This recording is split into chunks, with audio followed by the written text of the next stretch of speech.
welcome inside the IKS meeting.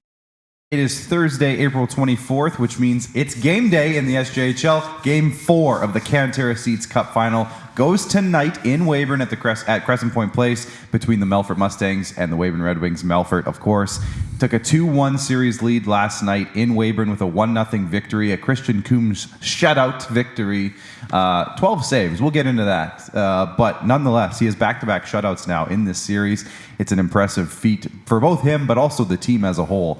But there's lots to get into here today on the show. We're going to update you on what happened in Game 3. We'll preview Game 4 a little bit. Plus, we're going to be joined by the voice of the Weyburn Red Wings, Dylan Fiesel from Weyburn. He's going to join us from, I don't know if he's at the rink. He probably isn't at the rink, but we're going to have him join us from Weyburn and a whole lot more. We're going to have a fun show today. It'll be a quick show, though, because as I just said, we had a Monday episode of SJHL Weekly. There's only been one game since that show, and that was a big show. So it's not going to be the longest show we've ever done, but it'll be a fun one regardless.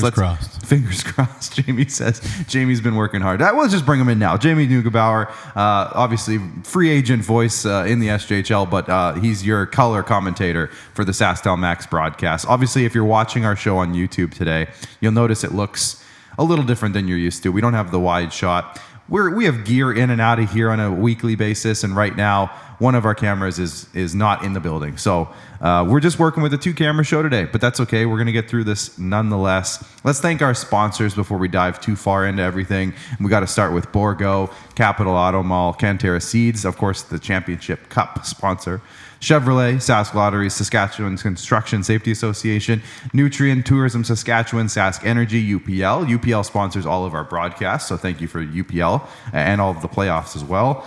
SGEU, Great Western, SGI, and RBC. So thank you to them. Let's bring Jamie in because, Jamie, there was a game last night. I know you were on the call with Rory McGoran and Austin Mattis and Dazza Mitchell and Daryl Romold and all the boys at Bamboo Shoots who were on the crew. It was another great broadcast. I got to sit in beside you for the third period at least, which was fun. And you helped with stats. You and Jacob both did. Yeah, Thank you very Jacob much. did 2 periods of it. I did 1 period of stats. And I told you this, the game flies by when you're doing stats because you're looking for block shots. You're looking for all the little things. So the game really flies by. But speaking of the game flying by, it did fly by because it was a low event game. I don't think there was too many whistles. There was a lot of back and forth action, but there wasn't a lot of shots on net for coverage. Like the goalies didn't get to cover the puck much, honestly. So it was a quick game, I thought, overall. A 1-0 game. Can you let's before we dive into your analysis, because we are. It is time for the Prairie Proud hat trick. So why don't we go ahead and hit the Prairie Proud hat trick? Now there we go. It's time.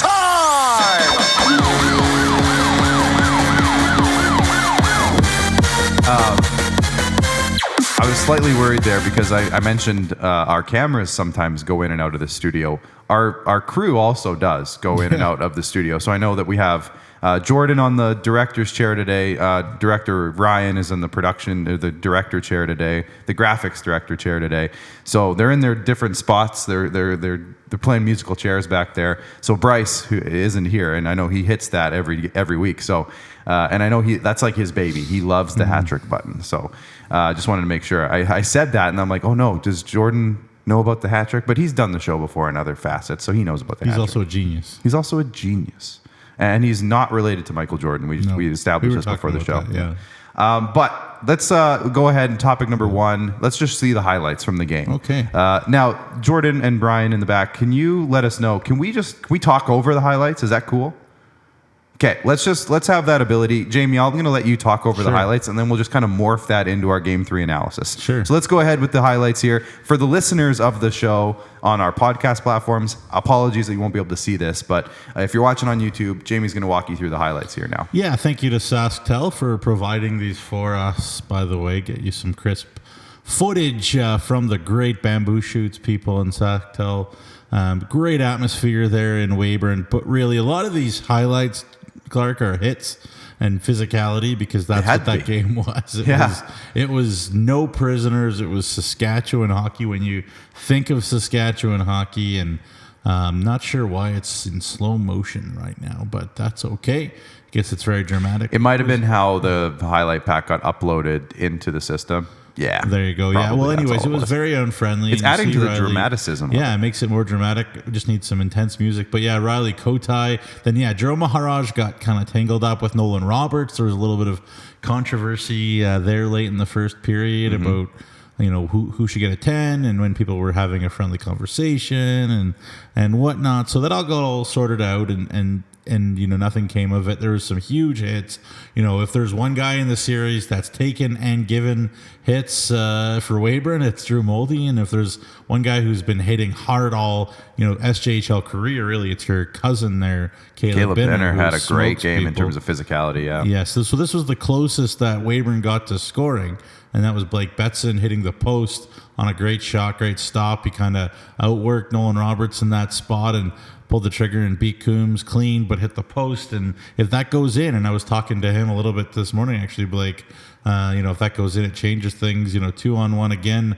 Maharaj stopped up and tried to find DK back door. Coupled odd man rushes for Weyburn, and we'll talk about Weyburn trying to generate offense and how it hasn't been that easy for them, to say it nicely. But there you see the goal. Logan Belton just beating Josh Sale and Max Chakrabarty off the face-off, and finding a little space there low on Angelo Zoll, and just being awake. And I think that's the thing, one of the trademarks of Melfort always, Clark, is that they are a team that is always awake and always aware and always on the the front of their toes. They're always playing the right way. Mike Reagan called them cookie cutter players, and that goal really kind of emphasized that. Logan Belton with Melfort's 3 of their last 4 goals, by the way, and then a little Sully there at the end here with Coombs and the squad to celebrate that one up, and had a little IKS live, little bumper, and then it goes into their typical celebration. But really, Clark, it was a picture perfect game in terms of what a coach wants to see from, especially from a Melfort perspective.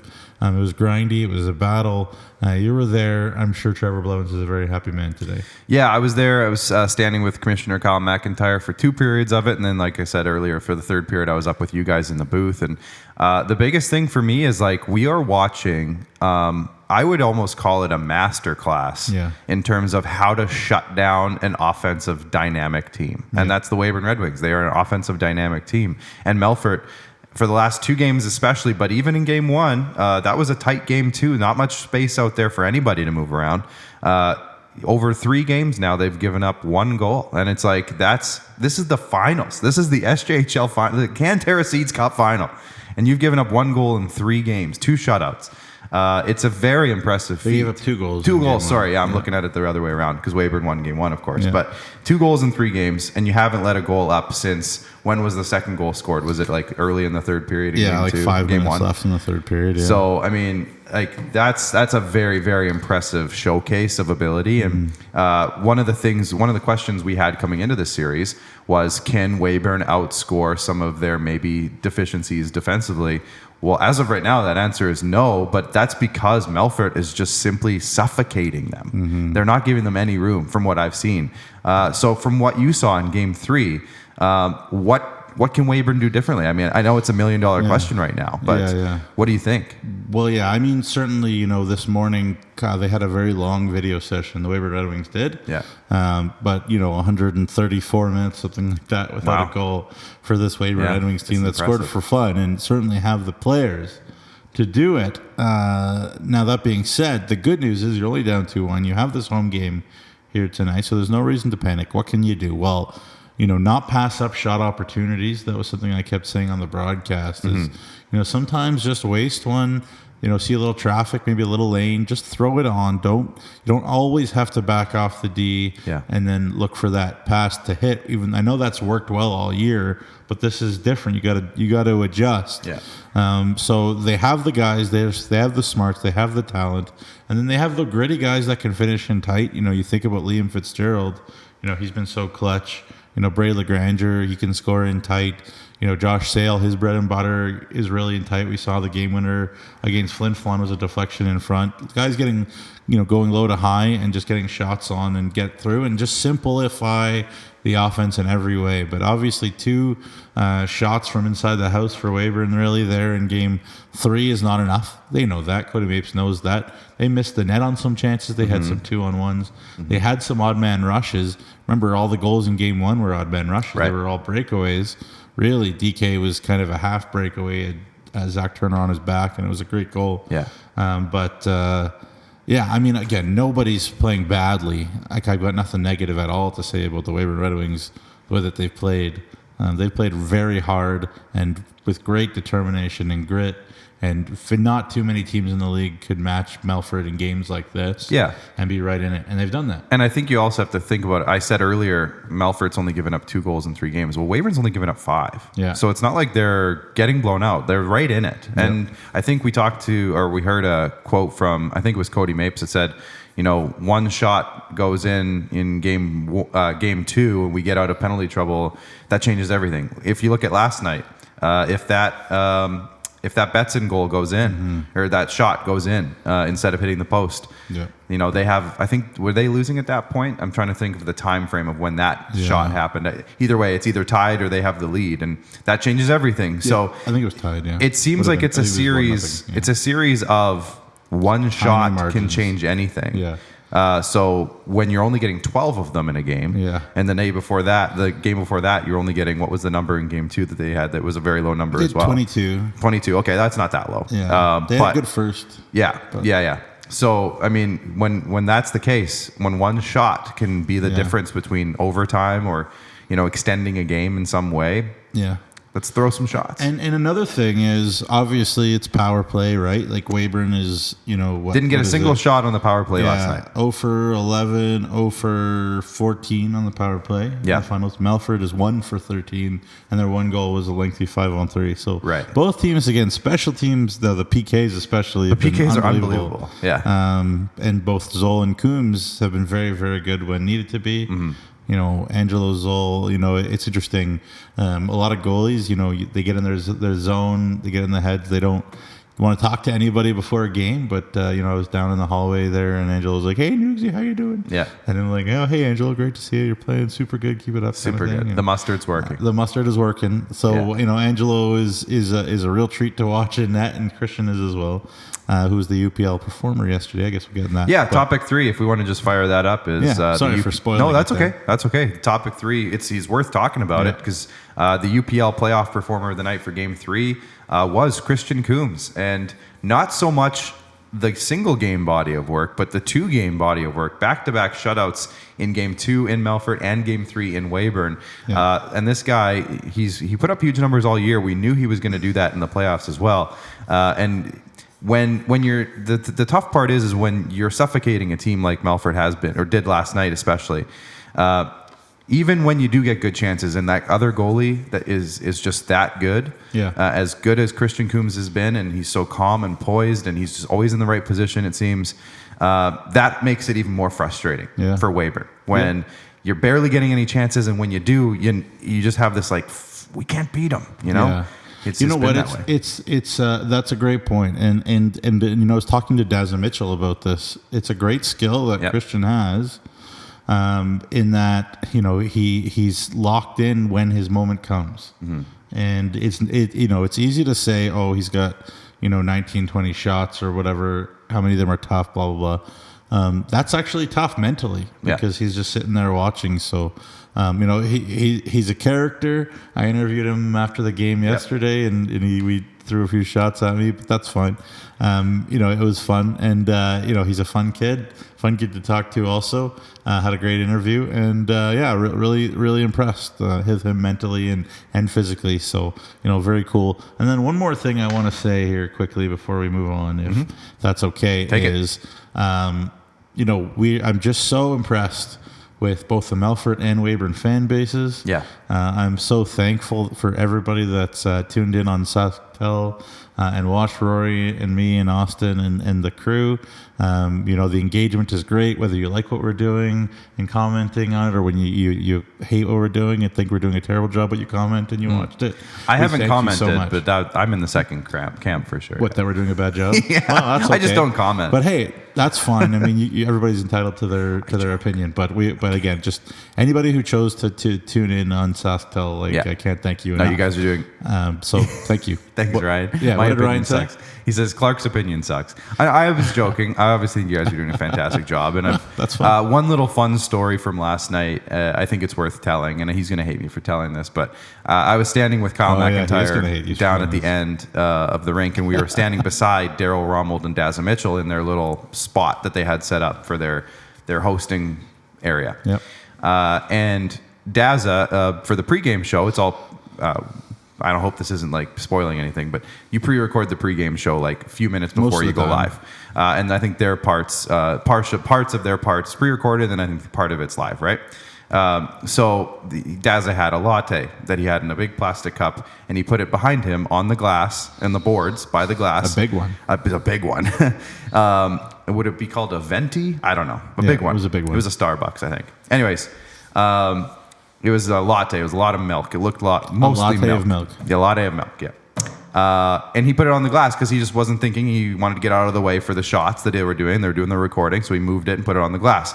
Then he left it there. And then the game started, and it was still there. And he probably just thought, oh, well, my coffee's there. Wasn't thinking. And again, he's a goalie. So you have to remember, goalies don't deal with physical contact in the corners very often. Right, that's fair. Good so point. He probably wasn't thinking. He probably hasn't thought about that before.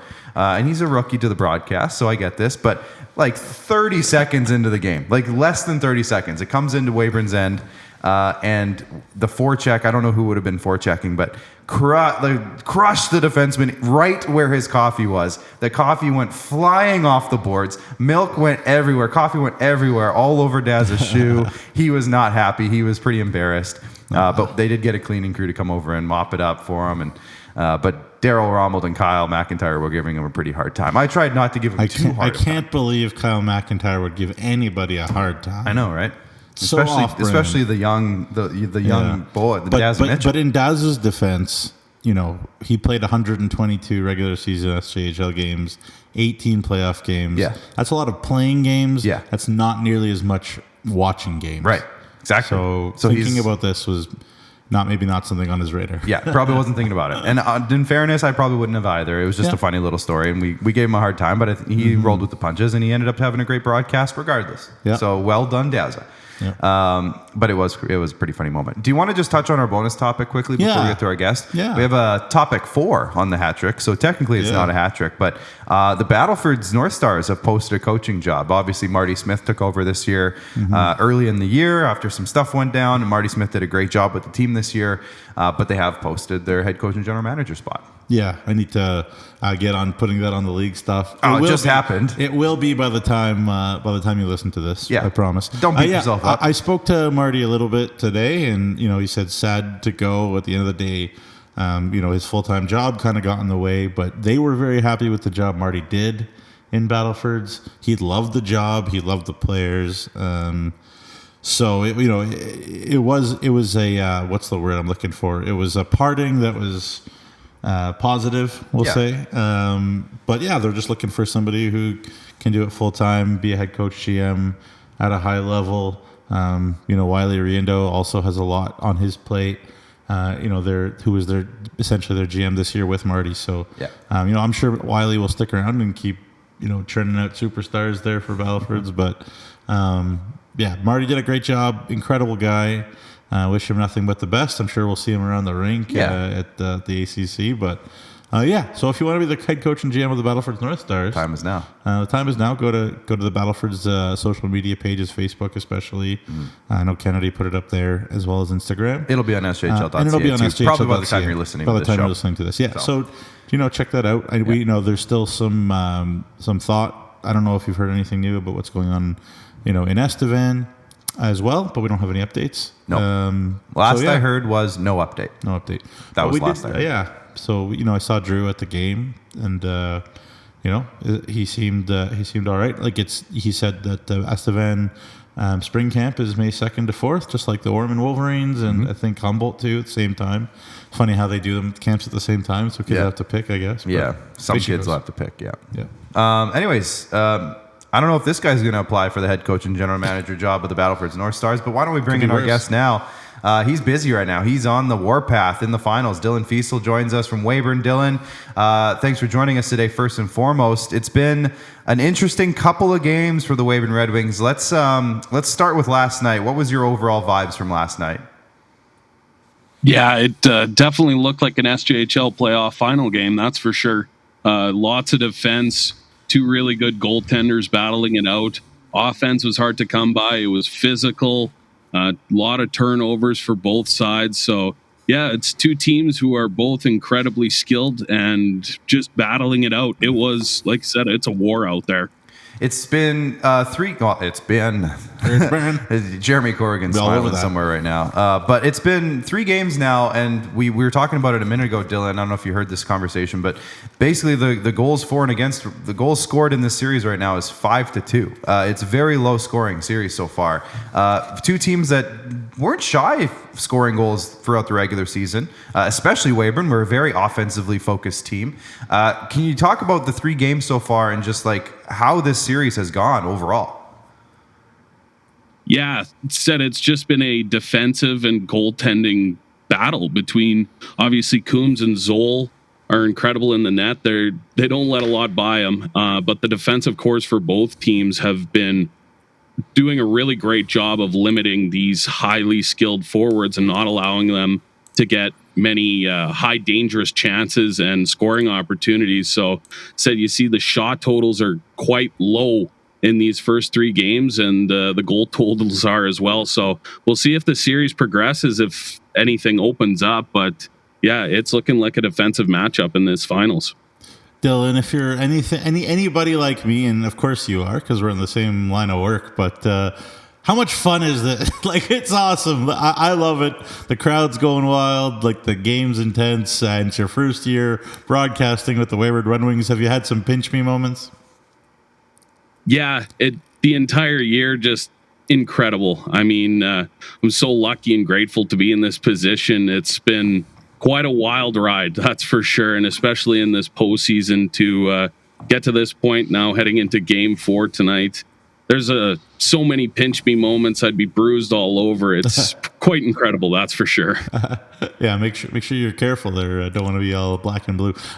Speaking of black and blue, it's been such a physical series, and you talked about 2 skilled teams, and it seemed like to me that the calling card of the Weyburn Red Wings was their skill and their speed and their transition and generating that way. But and every step of the way, they're right there with Melfort, whether it's 5-on-5, whether it's special teams.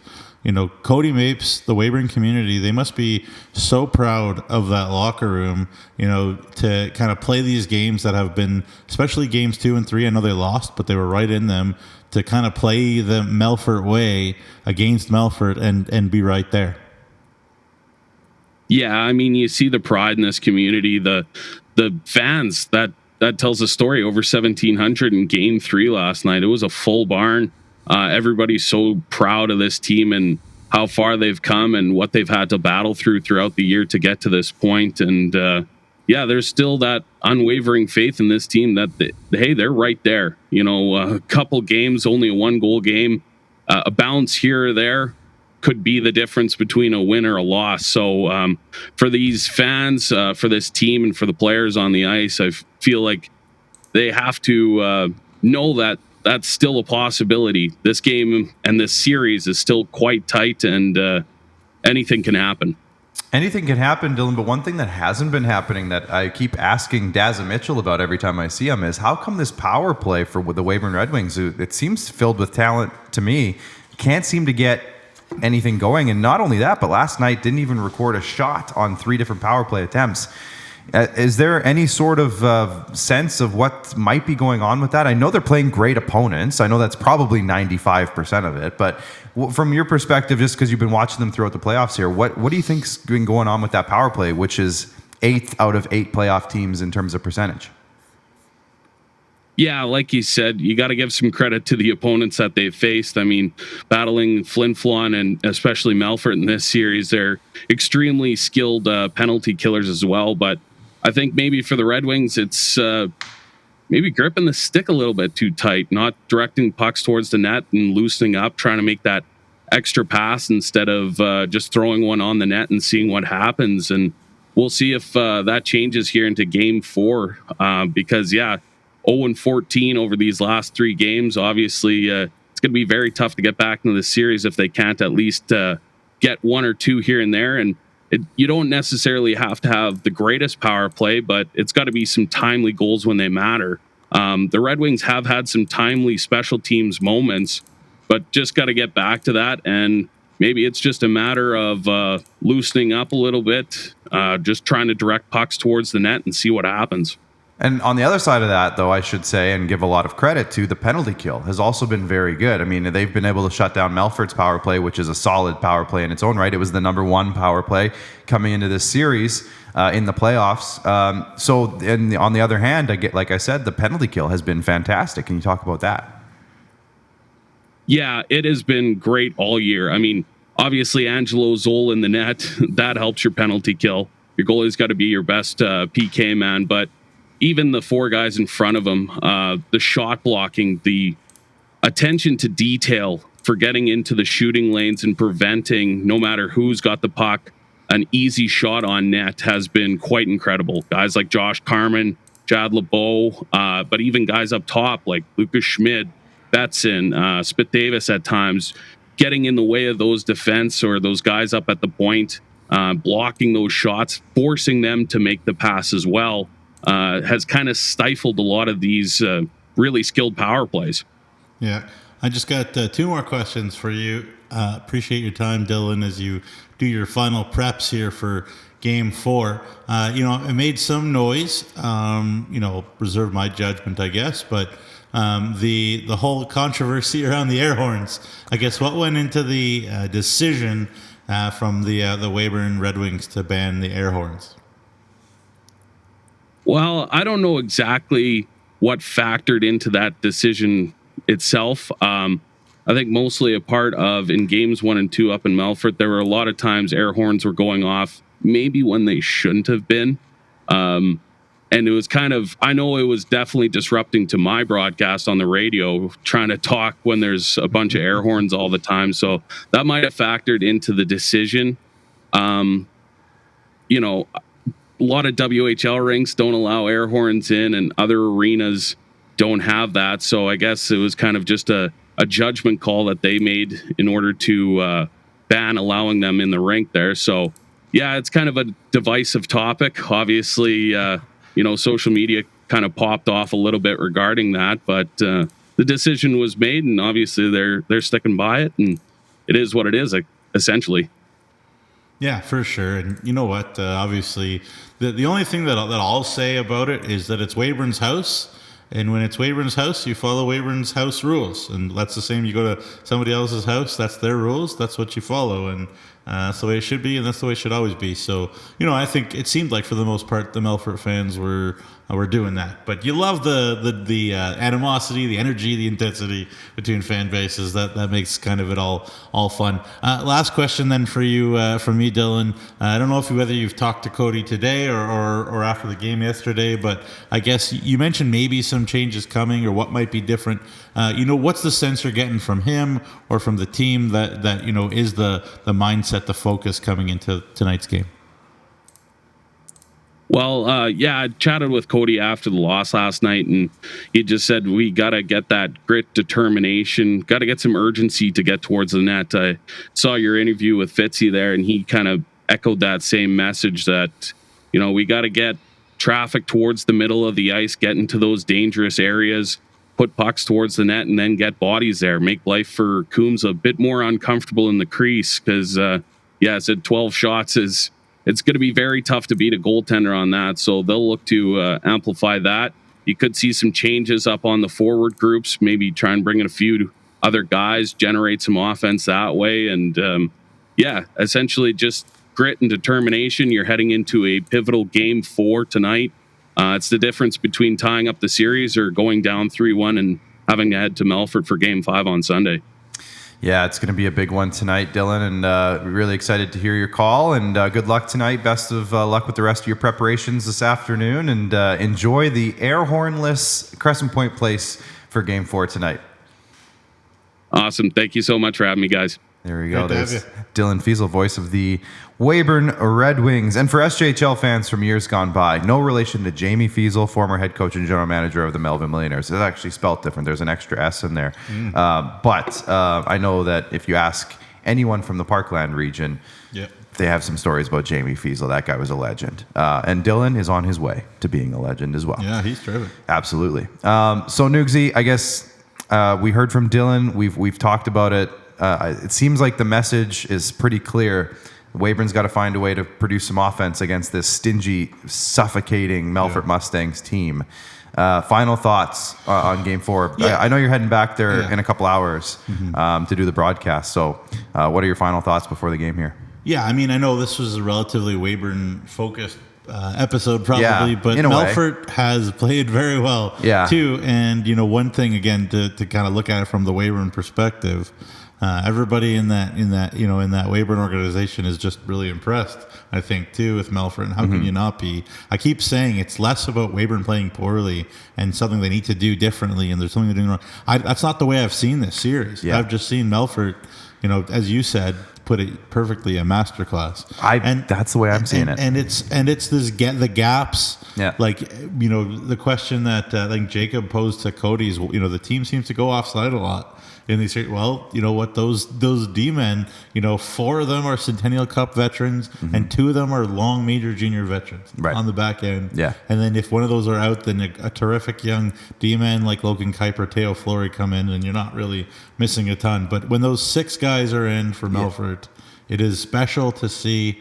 It's not necessarily the prettiest for the neutral because there's not scoring chances flying, but they just lock it down. We watched, Team Canada at big events play that way. We've seen, we saw Team Europe, remember, at the World Cup a bunch of years ago, kind of play that way. That was a lot of fun. I like that. Just heavy, hard, and low scoring chance because they're just so deep. And man, Trevor Blevins, so impressive. What a group he has. Yeah, well, like you said, when you can take almost your defensive group from a year where you won a championship and did really well at the Centennial Cup, and you bring all that experience and bring it into this year's team, and then you add Nick Andrusiak and Zach Turner to that group. I mean, that's just a great formula. Sure.